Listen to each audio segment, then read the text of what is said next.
Just start off, just with availability updates for the week. Any changes? TBD.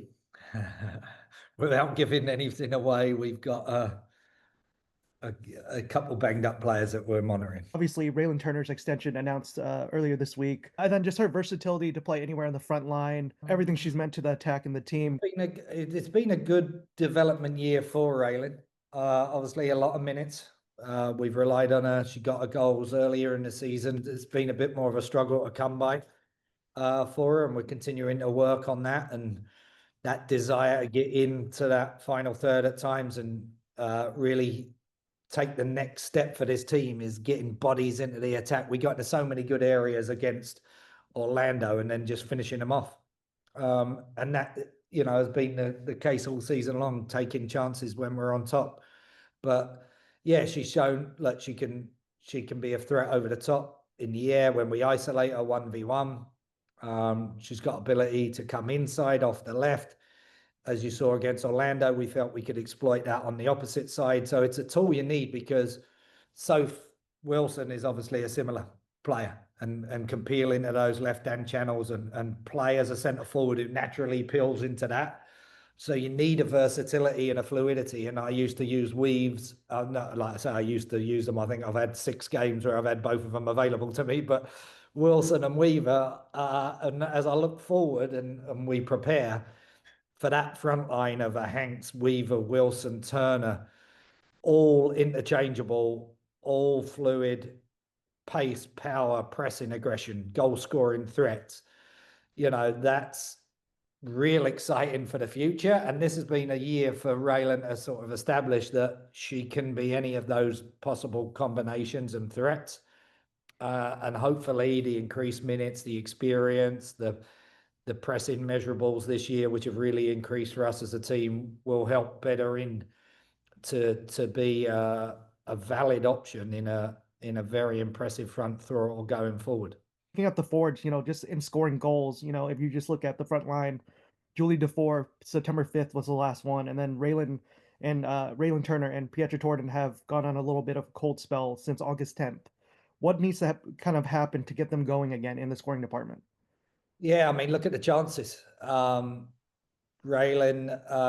great 1v1 areas in Orlando, hit the bar. Pietra should score 1v1 with the keeper. Sometimes it's just snatching, taking those chances. We mentioned it at the start of the year with young players, you don't get consistency and level of finish, but they've got to put themselves into those goal scoring opportunities and the threat and the push. Where we were really pleased in the evolution from the Bay game was the final third entries, the more crosses, more touches in the box against Orlando, especially first half. But you've got to get the runs in. You've got to be brave. You've got to commit to throwing yourself in and getting into goal scoring areas. And I think with younger players and they've been in college, if they're not the 1v1s or, they're less likely to make the first or the secondary movements, the little darts. And that's repetition on the training field. Adam's worked it a ton. We've worked it a ton this week, showing them video constantly of best practice. Because Pietra, good with a back to goal, support play, holds it up, does the ridiculous touches out the air and those things. But bread and butter for her going forward to be a top level striker is you need to be scoring 1 in 3. And you need to be scoring 1 in 3 chances. And she's had big chances. Louisville, she's had big chances. Orlando, she's had chances at the Bay. The team against Orlando had opportunities to shoot. Jessie Fleming, Raina Reyes. They've got to just make that next step. We can't play that well for 45 minutes against a top team away from home in very difficult conditions and everything else, the travel, the timing, and not put a team to the sword. Because in playoff football, if you get there and when you get there, that's the difference. Last 2 years, we've lost in injury time, overtime.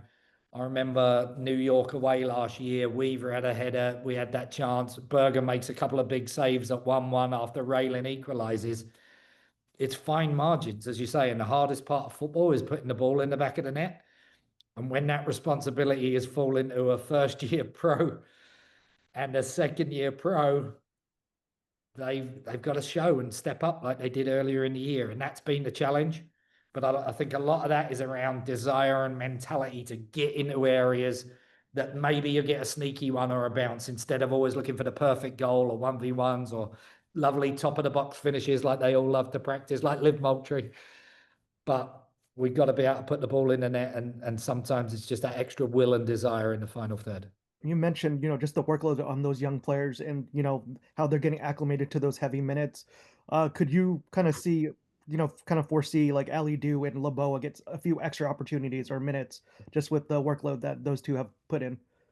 Um, I mean, it's always about matchups, Fook. I think in particular with Val, this is just getting to know the league, the country. She's had a couple of training sessions. Even the load management has been very modified. Mimi is one who's competing with Lex in those wide areas to give us that depth, and I think the key to that is who's going to take the opposition line back, who's going to stretch the opposition and give us the spaces underneath. And we talked about it in recruitment earlier in the year, right? I think we've found players that opportunistically maybe came in and provided some cover and some depth, but not the like for like replacements of the players that we missed, and not in line with the recruitment strategy. So we have more players that want to play 10 or play inverted. And there's only so many of them you can play, because otherwise everything is in front of the opposition. And I think you've seen that if we don't have that in behind threat, if we don't get the opposition turned around, early services, creating chances like we did in Orlando, then we're relying on, maybe the midfielders to score like we have been, or the set pieces or those kind of opportunities. So there's definite opportunity for that, but also has to be in line with the skill sets and what they're able and ready to offer. And I think that's where in our recruitment we've needed to look at it, and certainly the solutions going forward is to make sure that we've got more balance across our roster and more pieces that are going to serve the bigger picture, not just players to come in, as last minute replacements or opportunities. Yeah, and then Rob, obviously this game can be a little cruel sometimes, especially with the way the ball mounts and stuff, sometimes, and especially the last week's own goal, like in particular, right? They haven't recorded a clean sheet since the break. What are some of the final details you're looking for to be addressed or shored up in the final two matches? Yeah, I mean, look at the last couple of games, and you'll just see those slight errors this time of the year. But I mean, Orlando was every bit a playoff game, and we went there and we were bold and we played terrific and we got at them. And they're going to have more threats. They've got Marta and Charlie and big threats coming off the bench. They're going to push you back a little bit. But I never thought they were going to score. I think they had one chance in the second half, Charlie. The other ones were all offside. And where we've defended 114 defensive corners, I think it was your guys' fault, because you mentioned it in the week about how good we were defending corners, and it stuck the markers on us.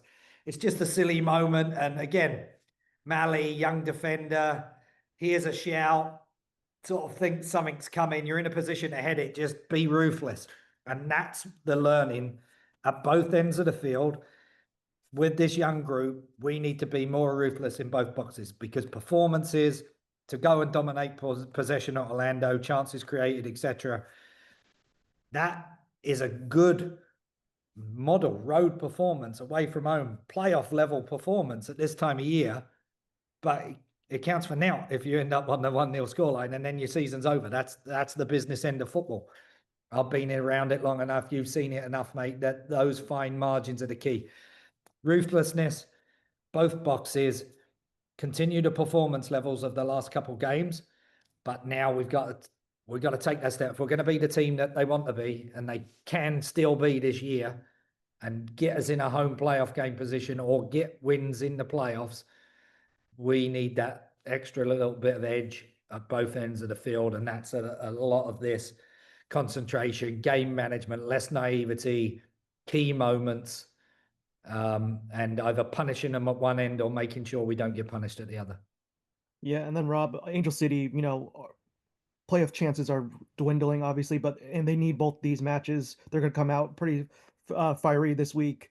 And then obviously their midfield is led by Hina now, Yeah. with Neely Martin as well.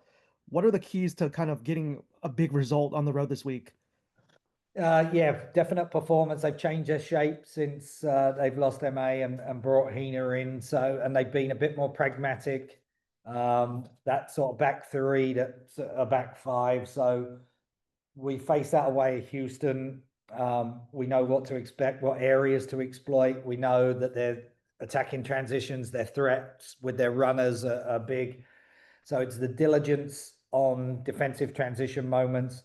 It's going to be the diligence in the press with a very wide back three and out access that and try and keep momentum on our behalf, like we did really well in Orlando, in Houston.